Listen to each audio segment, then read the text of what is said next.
My golden child sister destroyed my phone because I didn't buy her one too, so I sold her MacBook, and she still hasn't noticed. I'm 16.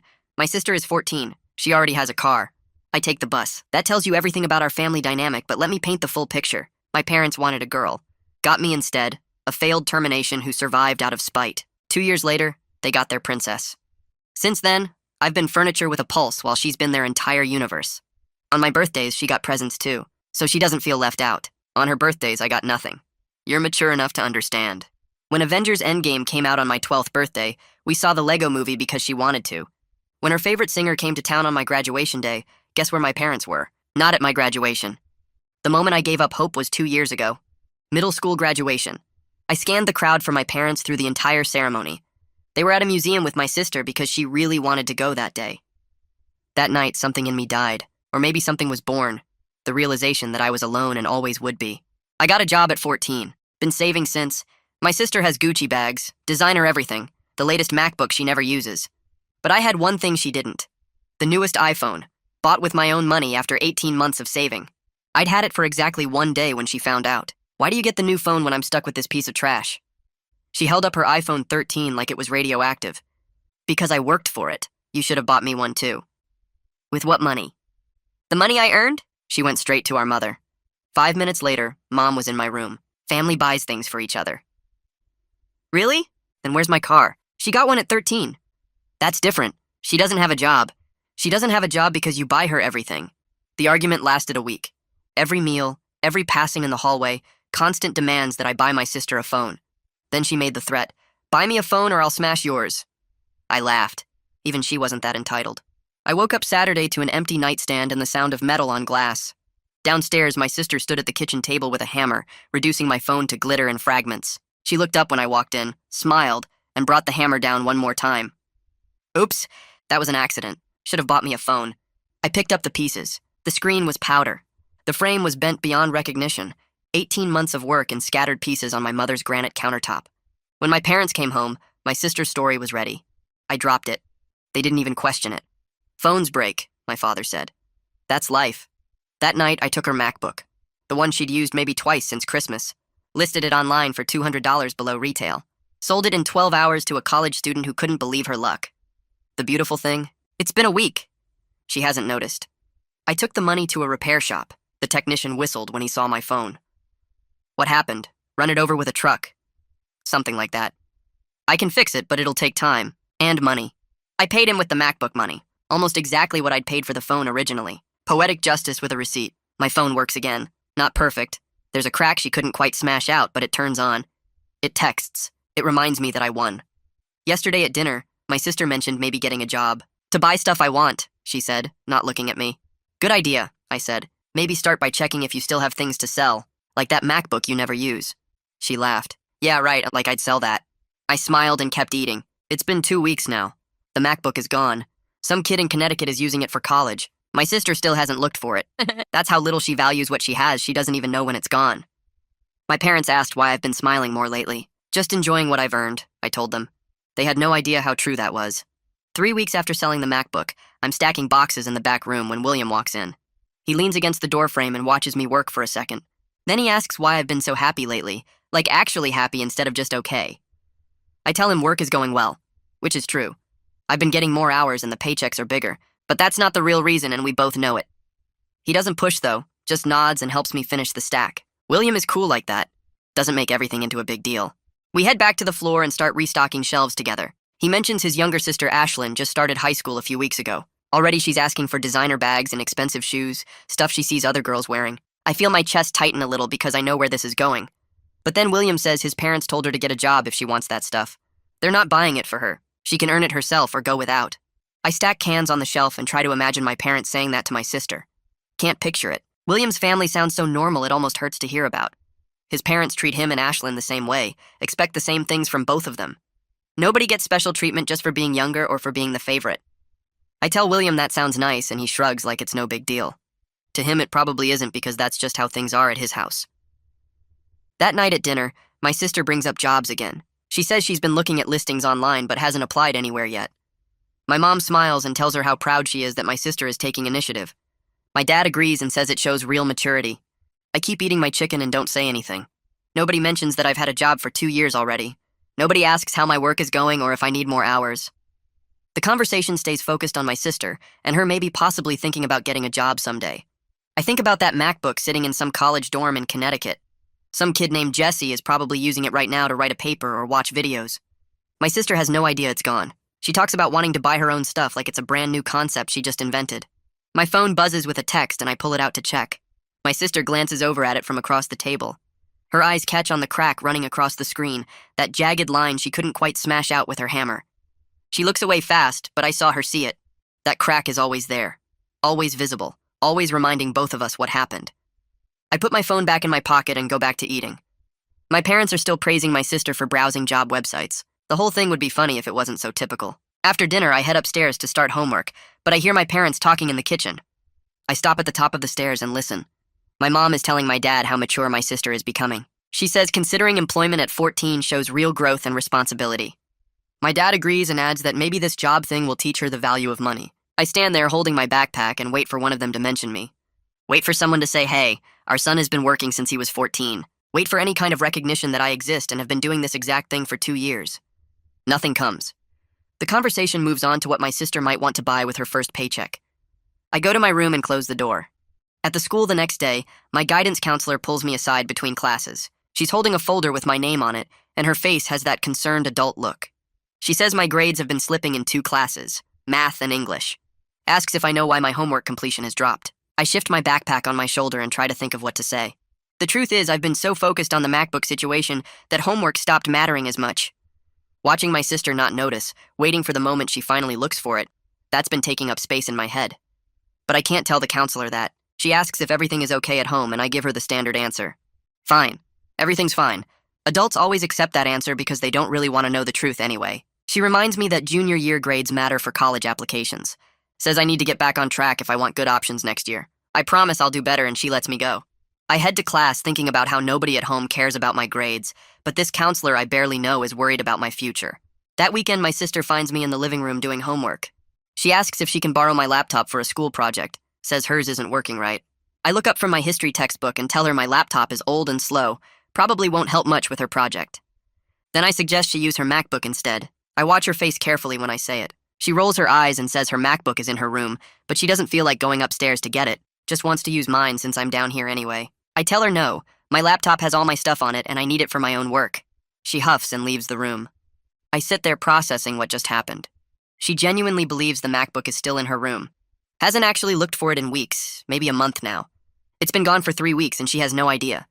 That's how little she values what she has. Things just exist in her world until she needs them, and if she doesn't need them, she doesn't think about them.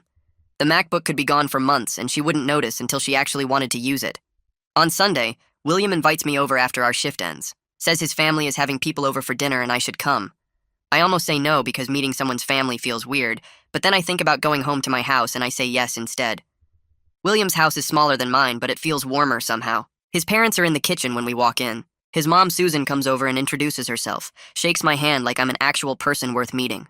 His dad, Ralph, is at the stove cooking something that smells amazing. Ashlyn is setting the table and she waves at me. They all treat William normally, like he matters but isn't the center of the universe. They joke with him and tease him, but it's friendly, not mean. When Ashlyn complains about wanting new shoes, Ralph laughs and hands her a job application for the ice cream shop down the street. She rolls her eyes but takes it and everyone just moves on. No drama, no yelling, no favorites, just a normal family doing normal family things. I sit at their dinner table and watch them interact and something in my chest hurts. This is what it's supposed to look like. Parents who treat their kids fairly. Siblings who annoy each other but don't destroy each other's stuff. A house where everyone matters the same amount. I eat the food Ralph made and answer questions Susan asks about school and work. William's family makes me feel welcome in a way my own family never has. When dinner is over and I have to go home, I thank them for having me. Susan tells me I'm welcome back anytime and she sounds like she means it. I walk home in the dark thinking about the difference between their house and mine. Thinking about how some people get normal families and some people get what I got. Thinking about that MacBook still sitting in Connecticut while my sister sits at home believing it's in her room. The satisfaction from selling it has faded some, but it's been replaced by something else. Not quite guilt, but not quite pride either. Just this weird feeling that I did something that can't be undone, and now I'm waiting to see what happens next. Before I leave William's house that night, I watch Ashlyn complain one more time about needing new shoes for some school event. Ralph laughs and walks over to a drawer in the kitchen, pulls out a folded paper and hands it to her. It's a job application for the ice cream shop 2 blocks from their house. Ashlyn rolls her eyes hard enough that I think they might get stuck, but she takes the paper and folds it into her pocket. Susan asks what flavor she'd want to try first if she got hired, and just like that, everyone moves on to talking about ice cream. No yelling, no drama, no one getting mad, just normal family stuff that feels weird to watch because it's so different from my house. I thank them again for dinner and head home, thinking about how Ralph just handed her that application like it was no big deal, like working for what you want is just normal and expected. When I get home, my house is quiet. My sister is in her room with her door closed. My parents are watching something on TV. I go upstairs and do homework until I fall asleep. On Monday, I wake up for school and everything seems normal at first. I eat breakfast alone because my sister sleeps late and my parents already left for work. I take the bus and sit through my morning classes without anything interesting happening. But when I get home that afternoon and walk upstairs, I hear something strange coming from my sister's room. Drawers opening and closing, things being moved around, the sound of hangers scraping across the closet rod. I stop in the hallway and listen. She's tearing her room apart looking for something. I go into my own room and sit at my desk, pull out my homework and try to focus on math problems while the sounds continue next door. More drawers, her closet door opening and closing, something heavy being dragged across the floor. She's checking under her bed now based on the sounds. I keep my eyes on my homework and wait. My door opens without a knock. My sister stands there looking frustrated and a little worried.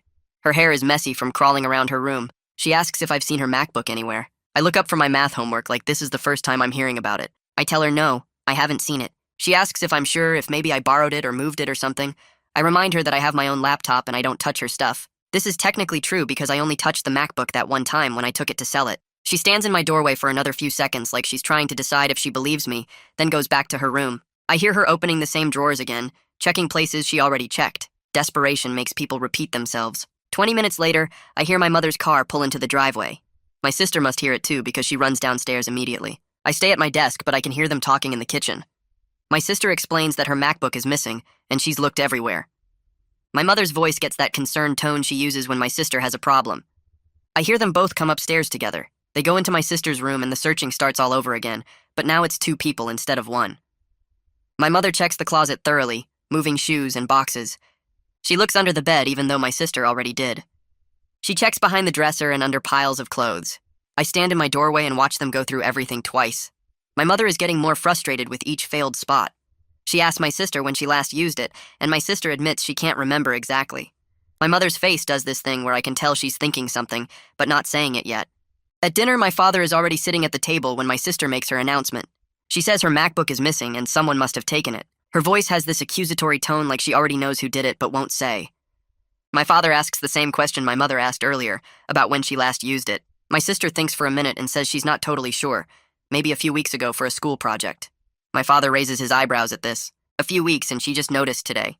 He doesn't say that part out loud, but I can tell he's thinking it. My mother is watching me from across the table. I keep eating my food and stay quiet. I wait until the silence gets uncomfortable. Then I suggest maybe she left it at the school, or maybe at a friend's house. I keep my voice helpful and neutral, like I'm just trying to solve the problem. My parents immediately latch onto this idea. My father says that makes sense, that she probably took it somewhere and forgot. My mother tells my sister to check with her friends tomorrow and ask at the school. My sister looks at me while they're saying this, her eyes narrow and suspicious, but she doesn't argue with them. She just nods and says she'll check tomorrow. The rest of dinner is quiet except for the sound of forks on plates. The next day after school, my sister comes home, and I can tell from the way she walks in the door that she didn't find it. She drops her backpack hard on the floor and goes straight to the kitchen where my mother is starting dinner. I'm in the living room supposedly doing homework, but really I'm listening.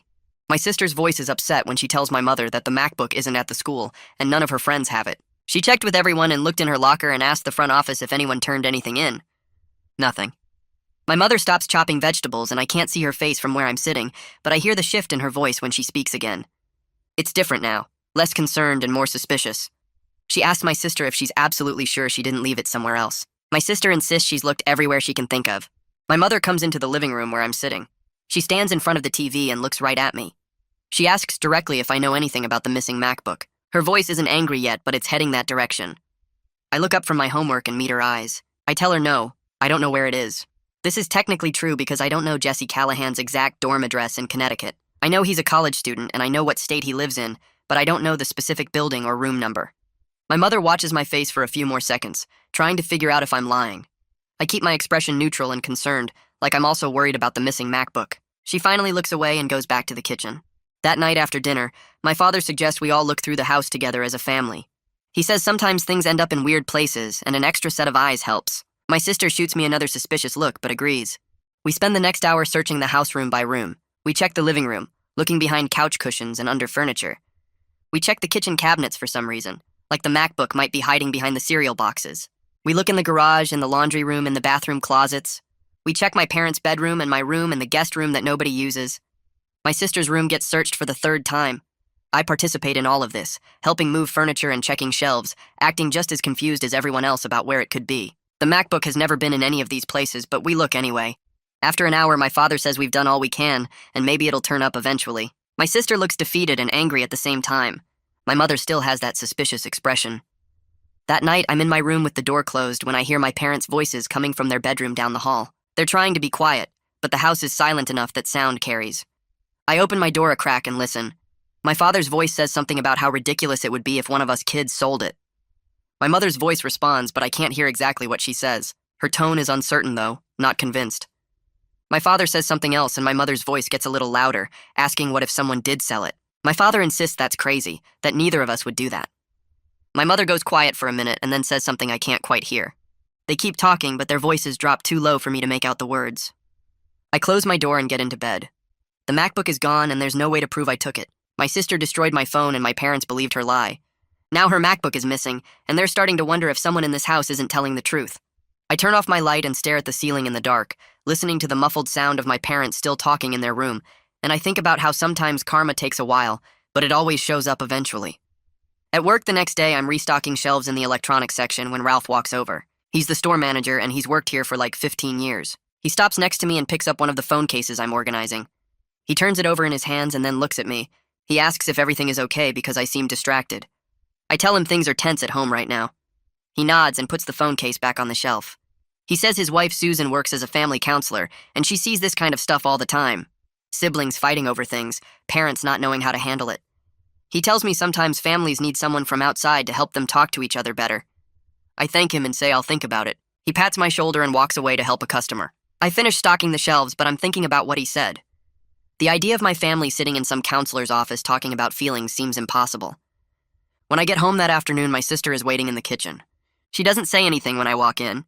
She just watches me put my work bag down and get a glass of water. I can feel her eyes following me across the room. I turn around and ask what she wants. She says nothing and walks away. This becomes the new normal over the next few days. She watches me constantly. She follows me from room to room. When I'm in my bedroom doing homework, she walks past my door multiple times. When I'm eating breakfast, she sits across from me and stares. When I leave for work, she's at the window watching me walk to the bus stop. I check my room when I get home and I can tell she's been in there. My drawers are slightly open. My closet door isn't closed all the way. She's looking for something, but she won't find anything because there's nothing to find. A week goes by like this. The tension in the house gets worse every day. My sister barely talks to anyone. My mother keeps asking if we've looked everywhere for the MacBook. My father suggests maybe someone broke in and stole it. Nobody believes this, but nobody has a better explanation. Then on Friday afternoon, I come home from the school, and there's a police car in the driveway. My stomach drops. I walk inside, and my sister is sitting at the dining room table with a police officer. My mother is standing next to her. The officer is writing something in a notebook. My sister is telling him about the MacBook, when it went missing, how much it cost, where she last remembers seeing it. The officer nods and keeps writing. He looks up when I walk in. My mother introduces me as her son. The officer asks if I know anything about a missing laptop. I say no, and my voice sounds normal even though my heart is beating fast. He writes something else down and closes his notebook. The officer stands up and tells my sister he'll file the report. He says these things usually turn up eventually. He sounds like he doesn't really believe the MacBook was stolen. He sounds like he thinks my sister just lost it somewhere and forgot. He tells her to check with her friends again and look around school. My sister says she already did that. The officer shrugs and says to call if it shows up. He leaves and my mother closes the door behind him. She turns around and looks at both of us. My sister is crying now, real tears running down her face. My mother puts her arm around her. She tells my sister it'll be okay. Then she says we're both grounded until the MacBook turns up. I stare at her. I ask what that means. She says no going out, no friends over, no activities, just school and home. I point out that I have a job. She hesitates and then says, fine, I can go to work, but that's it. My sister stops crying long enough to smile at this. She thinks we're both being punished equally. Being grounded means nothing to me. I never went anywhere anyway. I go to the school and I go to work and I come home. That's been my life for 2 years. But my sister is furious. She has plans this weekend. She was supposed to go to some party. She was supposed to hang out with her friends at the mall. Now she can't do any of it. She blames me somehow. She corners me in the hallway that night and says this is my fault. If I'd helped her look for the MacBook, we wouldn't be grounded. I ask how it's my fault that she lost her stuff. She gets right in my face and says, I know something. I can see it in how I act. I tell her she's being crazy and walk away. She yells after me that she's going to figure out what I did. At the school on Monday, I'm sitting in the cafeteria during lunch.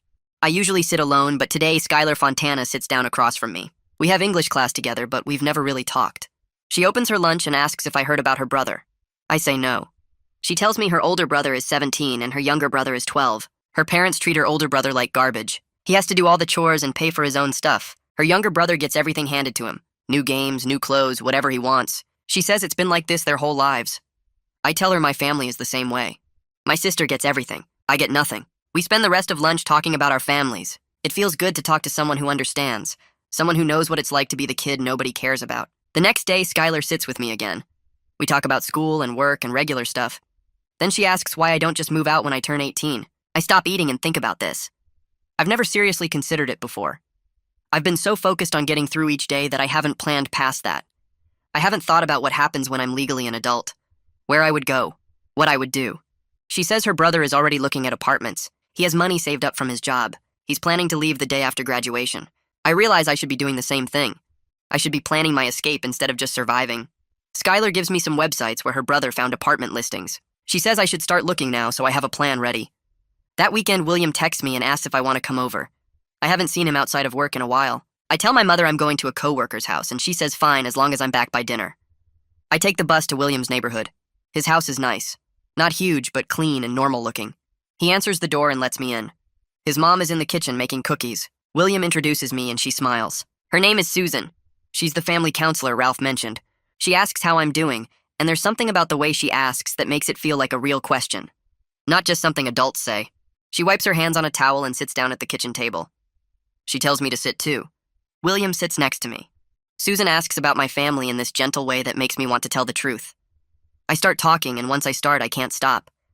I tell her about my sister getting everything, about my parents forgetting my graduation, about working since I was 14 while my sister gets handed designer bags, about my phone getting smashed and nobody caring.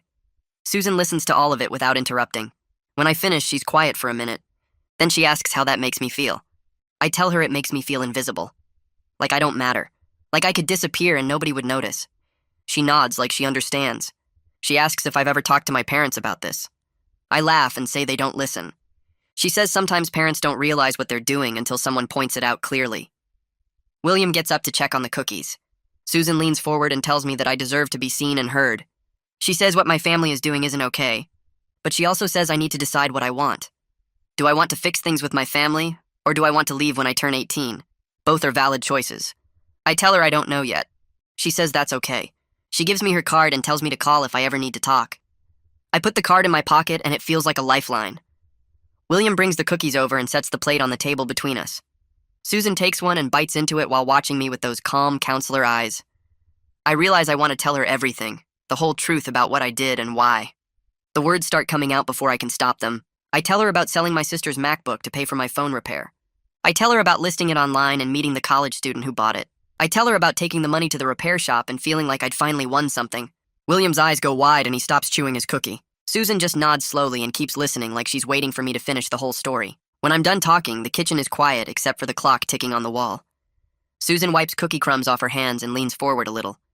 She asks how I felt when my sister destroyed my phone with the hammer. I describe working for 18 months to save up the money, getting my first paycheck and putting most of it in my savings account. Watching the balance grow so slowly that some weeks I wanted to give up.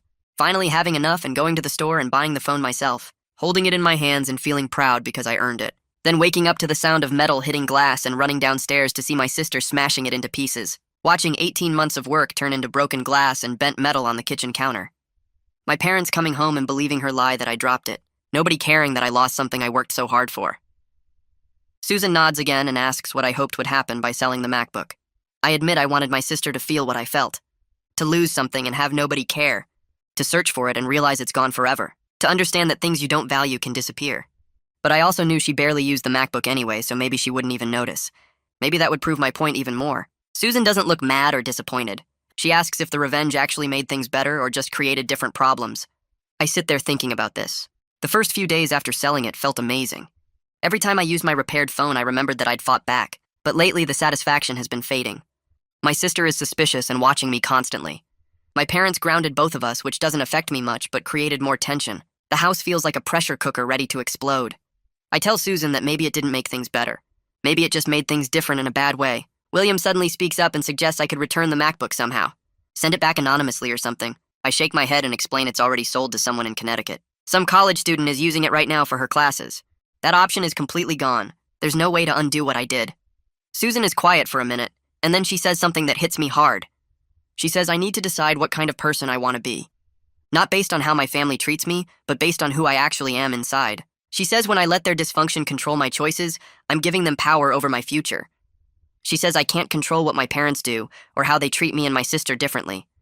But I can control how I respond. I can choose to be better than the situation. Or I can choose to stay trapped in the same toxic patterns. I leave William's house an hour later feeling confused and guilty in a way I didn't before. The revenge felt completely justified when I did it. My sister destroyed my phone on purpose and nobody cared. Taking her MacBook seemed like fair payback. But Susan's questions made me see it differently. Now I'm stuck in this situation where my family is fighting and suspicious, and I can't undo what I did. The MacBook is gone. My sister will eventually figure out I took it. And then what happens? I take the bus home and walk into the house around 6. My parents are in the living room watching TV. They barely look up when I come in. I go upstairs to my room and sit on my bed staring at my phone. The crack across the screen reminds me why I did what I did, but it also reminds me that I'm trapped now. I can't take it back. Around 9 that night, my sister appears in my doorway. She doesn't knock. She just stands there looking at me with this expression I've never seen before. Her voice cracks when she speaks and she accuses me directly of taking her MacBook. Not asking, accusing. She says she knows I did it and she wants to know why. I can see she's actually upset beyond just losing something expensive. Her eyes are red like she's been crying. Her hands are shaking a little. This isn't the bratty, entitled sister who smashed my phone with a smile. This is someone who's genuinely hurt. I ask her why she destroyed my phone, really destroyed it when she could have just complained to our parents like always. She's silent for a long time. The house is quiet around us. Finally, she says she was angry that I had something nice that she didn't have. I point out she has tons of nice things, designer bags and clothes and a car. She shakes her head and says it's not the same. Our parents buy her everything, so nothing feels special. But I earned my phone myself. I worked for it. And that made her mad because she can't do that. She admits our parents would have bought her the same phone if she'd asked. They would have given her anything. But it bothered her that I got mine independently. That I had something I earned while everything she owns was just handed to her. She wanted to prove I couldn't have anything she didn't have. She wanted to take away the one thing that made me different from her. I stare at my sister standing in my doorway and realize we're both trapped. She's trapped by getting everything without earning it. I'm trapped by getting nothing no matter how hard I work. And neither of us knows how to break out of it. I take a breath and the words come out before I can stop them. I tell her I sold her MacBook to fix my phone, and I'm not sorry because she's never been sorry for anything she's done to me. Her face goes white. She opens her mouth, but nothing comes out for a few seconds. Then she starts crying, and these aren't the fake tears she uses on our parents. Her whole body shakes. She says she didn't think I'd actually fight back. She thought I'd just accept it like I accept everything else our parents do to me. She wipes her face with her sleeve and keeps crying. I stand there watching her fall apart, and I don't feel satisfied like I thought I would. I just feel tired. My mother's voice cuts through the moment. She's standing in the hallway and her face looks shocked and angry, but I can't tell which one of us the anger is pointed at. She must have been walking past my room and heard everything.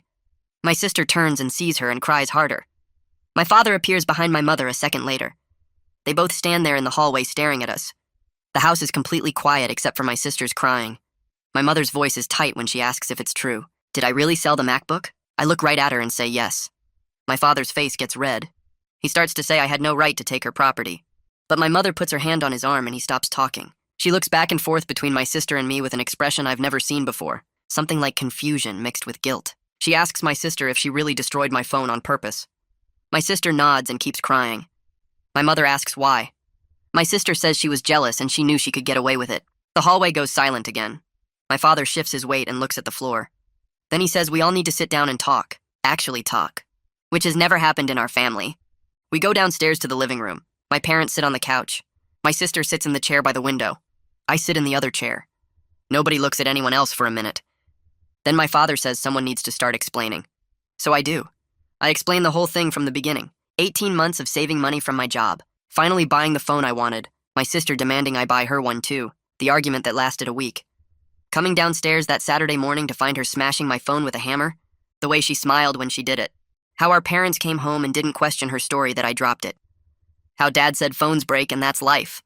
I explained taking her MacBook that night, listing it online, selling it to a college student in Connecticut, using the money to repair my phone, the crack that's still there because she destroyed it so completely. My mother's face gets paler as I talk. My father looks uncomfortable, but he doesn't interrupt. My sister sits in her chair, crying quietly. When I finish explaining the phone situation, I keep going.